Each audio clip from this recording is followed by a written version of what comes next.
আগামীকাল এই পবিত্র ঈদ উল আজহার নামাজের জানাজা পবিত্র ঈদ উল ফিতরের নামাজ পবিত্র ঈদ উল আজহার নামাজ অনুষ্ঠিত হবে। এই ছাগল কি বলে? এদেশে অনেক কিছুই বলা যায়, কারণ সরকার গণপ্রজাতন্ত্রী, এমনও অনেক ভুল বলে থাকে জাতীয় সংসদের মন্ত্রী। অসম্ভব। অসম্ভবকে সম্ভব করাই অনন্তর কাজ। অসম্ভবকে সম্ভব করা অনন্তের কাজ হলে এই কাজগুলো করেছেন বাংলাদেশের কিছু নেতা, যাদেরকে অনেকেই উপাধি দিয়েছেন ছেঁড়া খেতা। আসলে কি কইতেছেন? ঘটনা কি সত্য? মিথ্যা বলি না আমি। প্রমাণ দাও। ওকে ওকে। ওই মহিলা নার্ভাস হয়ে যায় 3 মিনিটে, আর নারীর এত ক্ষমতায়তনে কি। যাকে কথা শিখা না, কথা হচ্ছে রাজনৈতিক নেতাদের নিয়ে আজকে খেলা হবে, খেলা হবে।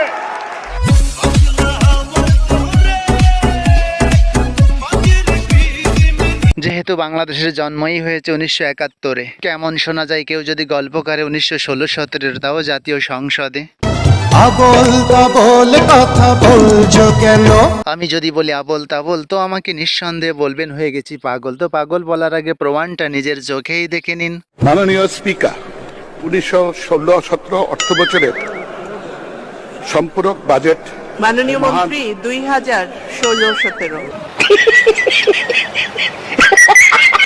মনীষীরা বলেন শিক্ষায় জাতির মেরুদণ্ড, আর বাংলাদেশের নেতারা মনুষ্যত্বের অভাবে ভণ্ড। জানি না এরা কোন শিক্ষিতের জাত, সামান্য অমানবিকতা বলতে গিয়ে ভেঙে যায় দাঁত। কি তা কইন ভাইয়া? যেটা সত্য সেটাই বলছি, বিশ্বাস হচ্ছে না বুঝি? বিশ্বাসের মায় গন্ডগোলের সময় মরিয়ে গেছে। তাহলে কি করতে পারি? তুমি প্রমাণ করো। ওকে ওকে। তাদের কথা একবারও ভাবলো না।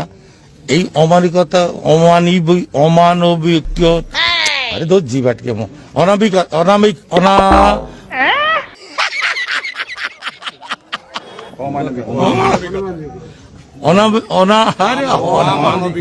অমানবিকতা।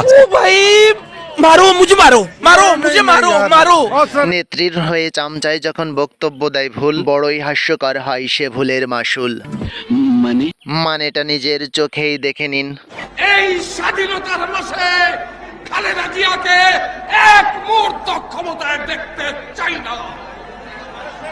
এই ওই সামসাটা কি করছে রে? ওর মাথা ঠিক আছে? আর এক মুহূর্ত শেখ হাসিনাকে ক্ষমতায় দেখতে চাই না। নেতাদের এই হাস্যকর বক্তব্য শুনে হাসতে হাসতে আর বাঁচি না। এবার দেখাবো নেতাদের অভিনয়, যা দেখে হাসলেন মাননীয় প্রধানমন্ত্রী শেখ হাসিনা। সর্বশেষ বক্তৃতা দেশে 1 ঘন্টা 53 মিনিট বিনয়ী বলে আমাদের কথা বলতে দেওয়া হয় না, সেই জন্য বেরিয়ে এসেছি। আমাদের কথা বলতে দেওয়া হয় না। বক্তৃতার সময় যারা অশ্লীল ভাষায় কথা বলে, তাদের জন্যই আজকের বাংলাদেশটা রসাতলে। এবং এই রকম বিচার আল্লাহ সহ্য করবে না। যার হয় তুমি ঠিক সুদাও কেন, শালার পুত ভোট দেন জান, আবার ঠিক সুদাও। এরা নাকি আবার রাজনৈতিক নেতা। এরা কি করে রাজনৈতিক নেতা হতে পারে? কারণ খুঁজে পাই না। কারণ আছে, কারণ এই দুনিয়া এখন তো আর সেই দুনিয়া নাই। অযোগ্য নেতার ভিড়ে দেশ আজ থমকে দাঁড়িয়ে আছে। এদের থেকে মুক্তি পেতে দুহাত তুলুন আল্লাহর কাছে। এই বলি আল্লাহর বাংলাদেশ, এই শহীদ গাজীর বাংলাদেশ, রহম করুন আল্লাহ। ভিডিও সংক্রান্ত মতামত কমেন্ট অপশনে লিখে ফেলুন। তাহলে আজকের মতে টাটা গুড বাই, চলে যাই, দেখা হবে নতুন কোনো এপিসোডে।